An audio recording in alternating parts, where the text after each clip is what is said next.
اعوذ باللہ من الشیطان الرجیم بسم اللہ الرحمن الرحیم۔ السلام علیکم سامعین، ابھی ہمارے چینل کو سبسکرائب کریں اور بیل آئیکن کو ضرور کلک کریں تاکہ آپ کو ہماری تمام ویڈیوز بر وقت ملتی رہیں۔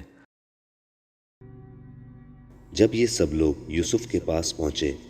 تو یوسف نے اپنے والدین کو اپنے پاس بٹھایا اور کہا مصر میں داخل ہو جائیے، اللہ نے چاہا تو عزت افزائی رہے گی، اور کسی کام کی نسبت یہ نہ کہنا کہ میں کل کر دوں گا، مگر انشاءاللہ کہہ کر، یعنی اگر اللہ چاہے تو کر دوں گا، اور جب اللہ کا نام لینا بھول جاؤ تو یاد آنے پر لے لو، اور آپ صلی اللہ علیہ وسلم فرما دیں کہ امید ہے کہ میرا رب مجھے اس سے بھی زیادہ ہدایت کی باتیں بتائے۔ موسیٰ علیہ السلام نے کہا اللہ نے چاہا تو آپ مجھے صابر پائیں گے اور میں آپ کے ارشاد کے خلاف نہیں کروں گا۔ تو انہوں نے موسیٰ علیہ السلام سے کہا کہ میں چاہتا ہوں اپنی دونوں بیٹیوں میں سے ایک کو تم سے بیاہ دوں، اس عہد پر کہ تم 8 برس تک میری خدمت کرو،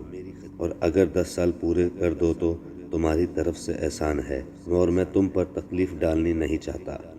مجھے انشاءاللہ نیک لوگوں میں پاؤ گے، اور تم کچھ بھی نہیں چاہ سکتے مگر جو اللہ کو منظور ہو، بے شک اللہ جاننے والا حکمت والا ہے۔